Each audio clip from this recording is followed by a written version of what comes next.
everyone! Welcome to my vlog. Once again, it's me, Sus Vlog Channel. So for today's video with Sus, gagawa tayo ng bread pudding. So once again, parang tawag ko dito guys is mini series cooking ni Sus. So most of the time, sinishare ko kung ano yung mga naisip kong lutuin sa aking pag-vlog and I think it could be helpful. So today gagawa ko ng bread pudding na tinatawag. So I just like to show yung pinaka-main ingredient guys bago ko gawin ng step by step ang ating ano. So usually gagamit ako ng 2 eggs guys. Ayan. And for this time, gagamit ako ng mag-additional ako ng banana. So ito try ko to kasi actually the first time na gumawa ko ng bread pudding, hindi ako naglagay ng banana. Which is ang nilagay ko lang yung tig-soak kong dry raisins sa warm water. So pag makikita naman nyo, yan ang ating ano, ang dry na resin. So, i-ano ko lang siya guys, i-drain ko lang siya sa water para mawalan siya ng ano, i-drain natin dito. So, ayan, i-ano ko na nga para makita nyo. And, of course, mag-additional tayo ng counting sweet kasi ayaw ko maglagay ng ano. So, lalagay ako ng counting chocolate lang guys para pang decoration kumbaga. So, ito yung gagamitin natin chocolate sa aking bread pudding. So, of course, ito rin ang ating paggagamitan na tray. So, dito ko i-ano ang aking bread pudding. So, of course, gagamit tayo ng fresh milk na ibababad natin ang tinapay na ikakat natin maya-maya. So, ayun. I just like to show na kung ano yung mga ingredient na gagamitin ko. And maglalagay din tayo ng counting oil or butter, depende sa kung anong ano ko. Pero gusto ko magawa sa aking mga cabinet kasi may binili na akong olive oil na bago. So, gusto ko na siyang ma-use kasi konti lang naman ako. Ayan, kita nyo naman. So, may binili na akong bago. So, ayaw ko na siyang ikip sa aking cabinet. So, gusto ko na siyang gamitin para maano natin, ma-dispose na. So, ayan. Originally, ang bread pudding wala siyang banana pero I like to try in my own way kung ano ang magiging result mamaya. And of course, ayan, itong tinapay na ito guys is parang 1 week na siya sa aking fridge. And ayaw ko nang kainin na, ganun na lang. So, ito yung naisipan kong gagawin natin bread pudding. So, ikakat ko lang siya guys ng cubes para mas madali siyang masok sa ano. Isusok natin. Pag nakat ko na ang tinapay, I will slice it as a cubes and then isusok natin sa ano, sa fresh milk. So, ayan, papakita ko naman sa inyo guys ang step by step na aking gagawin. So, pasensya nyo na medyo makalat ang aking kusina. Lagi akong ganyan pag nagko-cooking, medyo makalat ang aking kitchen. So, well, yun na guys, ikakat ko lang ang ating bread ng sabay-sabay para is ano, save time para sa atin. So, diba, ganyan lang siya. Ikakat natin. Mas mabilis kasi ma-absorb ang milk pag medyo maliliit ang tinapay. Kaya ikakat natin siya per cubes. Wait, ilagay na natin dito sa ating, ano, kasi maliit lang aking kitchen na yan guys. Nilalagay ko na dito para meron tayong space. And isusok ko lang siya sa first milk para mag-absorb ang ating ano. Ayaw kasi yung, ano, yung gumamit na ng tinapay na ganito pag uberano na siya.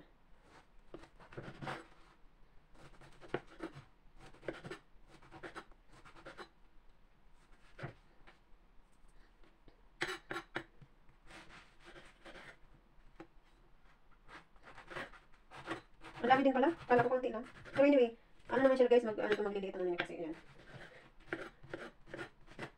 So ayan. So let's make it, ano, 1 cup ng milk siguro. Depende guys. Tingnan natin isang cup ng, ano, malakos or milk. Isok natin ang ating gata, ano, tinapay sa gatas. Siguro kasi maliliit naman ako, ano. So unfortunately, maybe around 2 cups of first milk.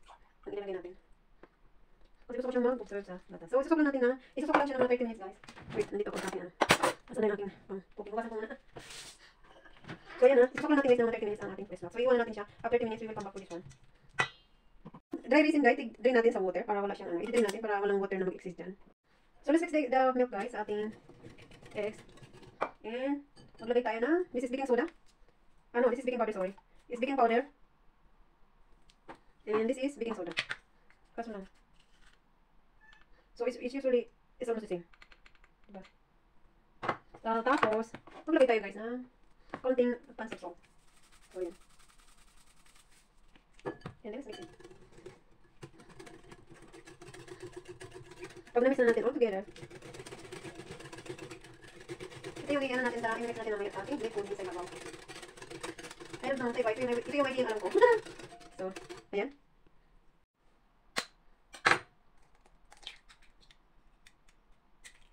So, i-break natin ng 2 eggs guys. Focus na ko lang na. And, yan natin.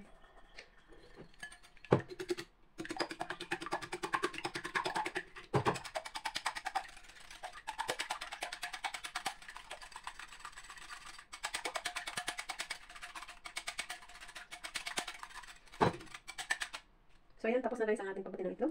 And of course, lagyan natin ng half cup of milk. Half cup of milk. Kasi meron na tayong nilagay ng gatas doon sa ating tinapay. So, that's more than enough. Lagyan natin sa fridge ang ating, ano, jika.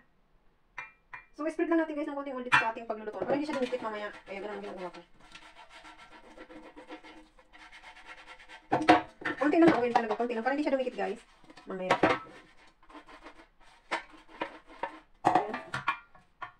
I'm going to cut the banana guys. Kasi ito yung ihahalo ko mamaya. Ay sayang nalaglag. Sorry.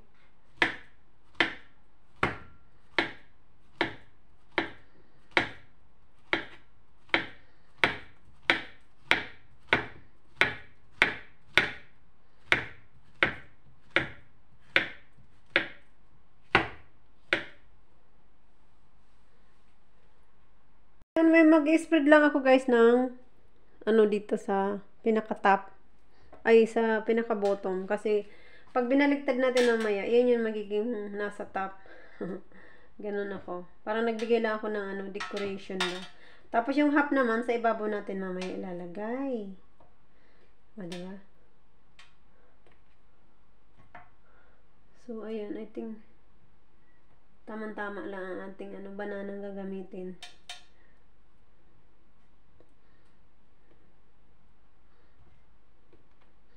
Tapos mag-sprinkle tayo ng kaunting. So, I think it's enough pa naman para sa top. So, ayan, di ba? Nakita nyo naman, guys. Ayan. And then, sprinkle din natin ng kaunting raisin or dry grapes. Ganyan. Para meron siya sa ibabaw. This is my special bread pudding. Ganyan ako mag-cooking. It's many ingredients. Tapos yung iba, ihalo ko dun sa bread mamaya.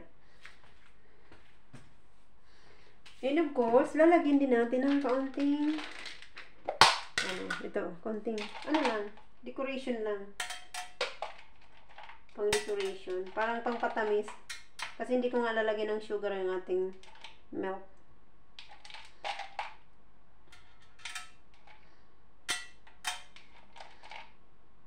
So, that's it.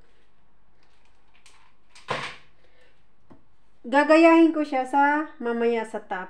Kaso lang iniintay ko pang maglambot yung ating tinapay. Pakita ko lang guys yung ating tinapay na binabad na sa tubig, sorry. I soak in the milk. So ayan na yung resulta niya guys. Oh, di ba? Malambot na siya. So dito ko i-mix yung ating nilagyang ito, yung milk. Yung may itlog na i-mix natin dito. Na may nilagay kong baking soda and baking powder. So, i-mix natin dito guys kasi lumambot na yung bread. Pwede na natin ilagay. Ganyan.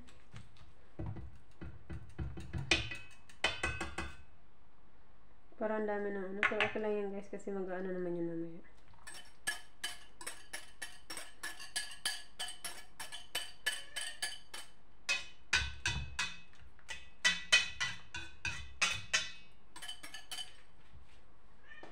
Ako, dami ko na namhugasan.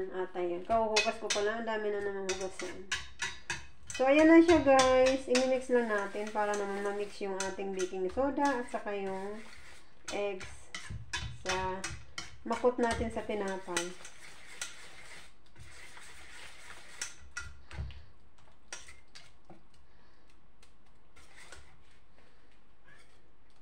So, it's almost ready for baking.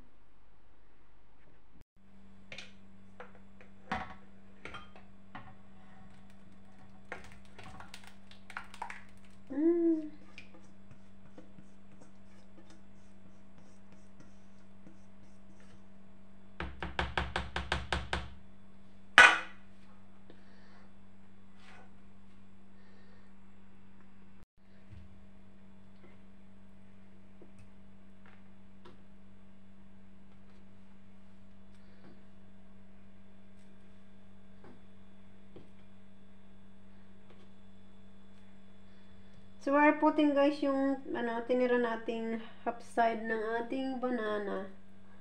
Ilalagay natin dito sa top. So, ayan. And of course, i-spread din natin yung ating natitirang raisin. Ayan.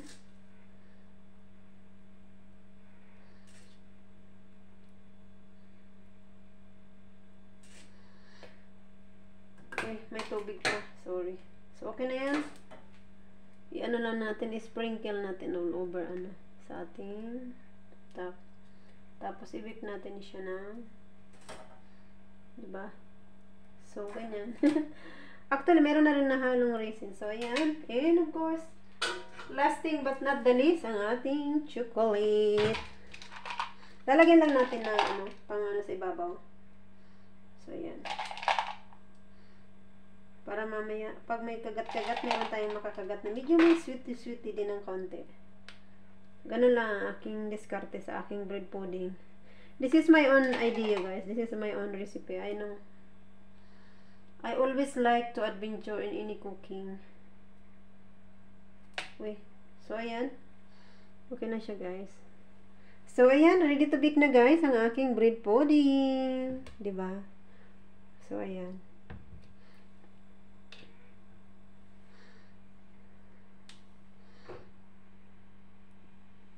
Ayan, guys. Inilagay ko na sa oven ang ating, uy, hindi na makita sa video. Ayan.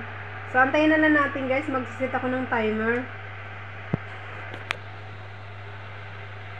Ayan na, guys, ang aking bread pudding na ginawa. So, actually, na-taste ko na siya. So, wala naman ng kasi tigaan ko siya ng ganyan. Pag wala nang dumikit dyan, mean to say, luto na ang ating bread pudding. So, I think kakain ako ng kaunti. Kasi nagawa din ako ng tea for today. So, tingnan natin, guys. How's the taste? And we will see the inside. Kasi ito yung sa pinaka-top. Tingnan natin yung sa pinaka-bottom. Kasi naglagay din ako doon ng tinapay. Ay, ng banana. Sorry. Banana. And some raisin. So, ito yung pinaka-top. Tingnan natin yung pinaka-ilalim. Kasi, ayan o, diba? Nag-ano na siya, guys. So, madali na siyang maalis. So, ayan ang ating pinaka-finished product ng ating banana bread pudding ni Sus Vlog Channel. So, ayan na, guys, ang aking,